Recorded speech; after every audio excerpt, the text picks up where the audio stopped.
Então, a nossa aula de geografia desta semana, páginas 127 a 135. Vamos falar sobre as atividades e o ritmo do campo. Então, observe atentamente a imagem, em seguida, responda as questões. O que a fotografia mostra? Então, mostra uma horta. Que tipo de atividade econômica ela retrata? Então, a plantação de cultivo de verduras, legumes, hortaliças. Qual é o nome desse tipo de atividade? Agricultura. O extrativismo. Você já ouviu falar em extrativismo? O que significa esse termo? Como é possível extrair da natureza alimentos ou outros produtos para consumo? Vamos conhecer melhor essa atividade? Extrativismo é atividade econômica que retira recursos do meio ambiente. Desenvolve-se geralmente de maneira artesanal. As famílias ou os profissionais tratam manualmente ou utilizam ferramentas simples, como foices, facões, peneiras e redes. De acordo com a origem dos produtos retirados da natureza, a atividade extrativa pode ser vegetal, animal ou mineral. Observe as imagens a seguir e identifique cada tipo. Muitas comunidades que vivem em áreas de mata extraem alimentos da natureza e também materiais para construir peças artesanais, como vemos na imagem 1.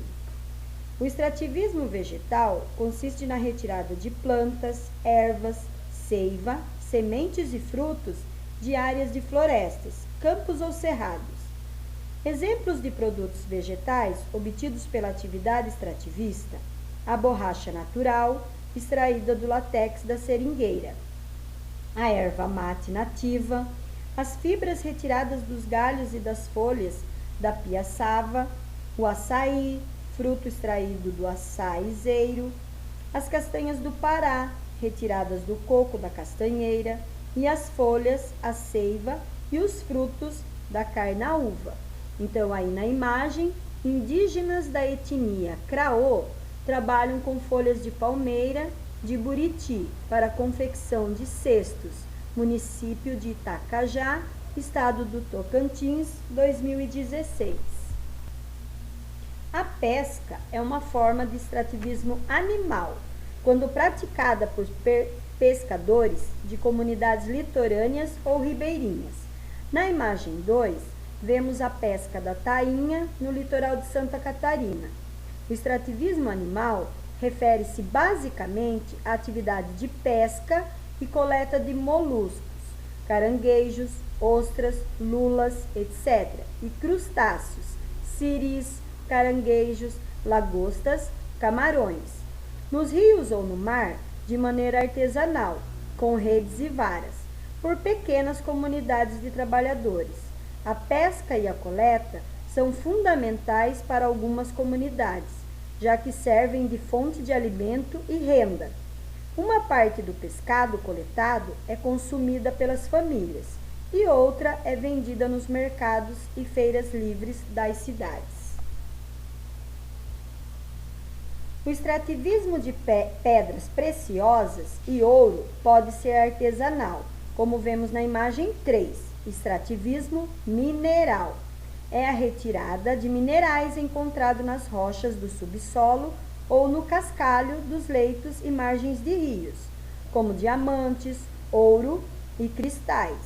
Essa atividade é feita artesanalmente pelos garimpeiros, trabalhadores que utilizam técnicas e ferramentas simples, como peneiras, bateias e mangueiras. A indústria extrativa mineral. Então, observe atentamente a fotografia. Ela mostra uma forma de extração mineral diferente da que vimos anteriormente, Lá nós vimos alguns trabalhadores retirando lá com alguns instrumentos simples. É importante reconhecer as diferenças entre extrativismo mineral e indústria extrativa mineral. Vimos que no extrativismo mineral é feito de maneira rudimentar, com técnicas e equipamentos simples. Já a indústria utiliza máquinas sofisticadas para retirar os minerais do subsolo, assim como demanda uma grande quantidade de operários, os mineiros. Desse modo, a produção da indústria é muito maior do que extrativismo e a causa intensa transformação na paisagem onde é realizada. Como exemplo de indústrias que atuam no espaço rural de alguns municípios brasileiros, podemos citar extração de ferro, de bauxita e de manganês.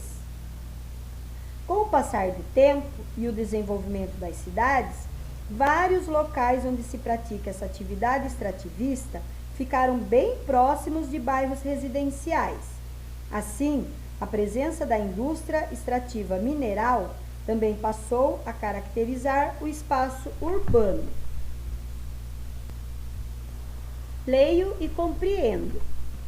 Então, leia agora esse texto que vai falar sobre uma outra atividade, né? Atividade extrativa em manguezais. Os manguezais são considerados berçários dos oceanos, pois nesse ambiente a água do mar é calma e cheia de nutrientes. Lugar ideal para a produção de muitos animais como caranguejos, cavalos marinhos e várias espécies de peixe, por exemplo, algumas de tubarão.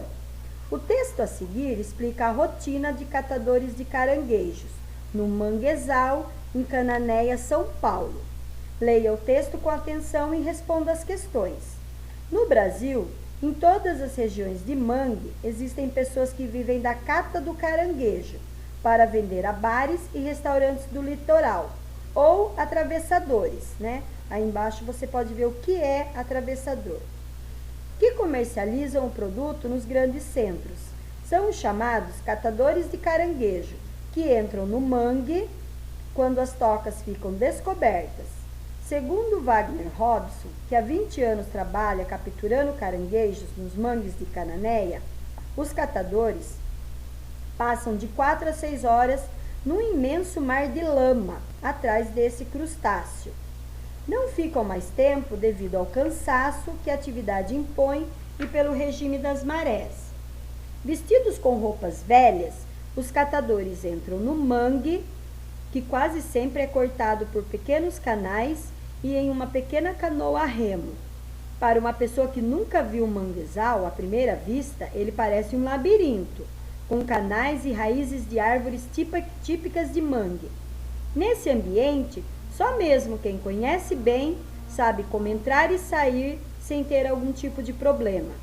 Depois de remar, é hora de ir atrás dos caranguejos, enterrados na lama. Durante a cata, enlameado, o catador tem que enfrentar um outro desafio: vencer as nuvens de mosquitos, pernilongos, borrachudos e a dolorida mutuca, inseto típico desse ambiente. O catador deve ter o máximo de cuidado com as raízes, onde se incrustam ostras, que com frequência ferem suas mãos, braços e pernas. A atividade descrita é de extrativismo vegetal, animal ou mineral, então extrativismo animal. De acordo com o texto, como é o trabalho dos catadores de caranguejo e quais desafios eles enfrentam? Os catadores passam de 4 a 6 horas no imenso mar de lama, atrás desse crustáceo. Não ficam muito tempo devido ao cansaço que a atividade impõe e pelo regime de marés, vestidos com roupas velhas em uma canoa a remo. Certo? Então, corrijam aí com atenção, né? Como era o trabalho desses catadores de caranguejo e quais os desafios. Como o ambiente do mangue foi descrito? À primeira vista, ele parece um labirinto, com canais e raízes de árvores típicas de mangue. Neste ambiente, só mesmo quem o conhece bem para entrar e sair sem ter algum tipo de problema. Em sua opinião, qual é a importância do mangue para a vida dos coletores de caranguejo? Então, no Brasil, em todas as regiões de mangue, existem pessoas que vivem, disso, quer dizer, é o trabalho deles. Eles vivem da cata do caranguejo para vender a bares e restaurantes do litoral. A agricultura. Você já viu uma plantação ou presenciou a colheita de algum tipo de produto agrícola? Se a resposta for sim, lembra-se de qual produto era? A agricultura é a atividade econômica voltada à produção ou cultivo de plantas úteis para a sociedade. Entre as variedades de plantas estão as que servem de alimentos, como frutas, legumes, verduras, grãos e outros tipos de cereais, as quais denominamos plantas comestíveis. Há também diversas de plantas que são cultivadas para servir de matéria-prima para a indústria, como o algodão, a juta e a mamona, chamadas de plantas não comestíveis, né? Então, nós temos as plantas comestíveis e as não comestíveis, que servem de matéria-prima para outros produtos. A pecuária. Você sabe o que é pecuária? Existem quais tipos de criação de gado no município onde você mora? A finalidade da pecuária é a criação de animais para a produção de alimentos e de matéria-prima para a indústria. Alguns produtos obtidos pela atividade pecuária são ovos, leite, carne, couro e lã. São muitos os tipos de criação. No Brasil, destacam-se os rebanhos de bovinos, bois e vacas, e de suínos, leitões e leitoas. A criação de aves, principalmente de frango, para a produção de carne e de galinhas, poedeiras para a produção de ovos, né? Então, veja aí alguns exemplos. Criação de bovinos em Bela Vista do Paraíso, no estado do Paraná. A criação de bovinos no Brasil é uma das maiores do mundo. Uma forma de criação é a extensiva, quando o gado cresce solto no pasto. Então, observe lá, né, no livro as fotos lá da criação, né, de boi e também de galinhas e frangos. Giramundo. Os nomes das criações na pecuária. Vamos conhecer um pouco melhor as denominações usadas na pecuária? Então, pesquise e escreva o significado na linha abaixo.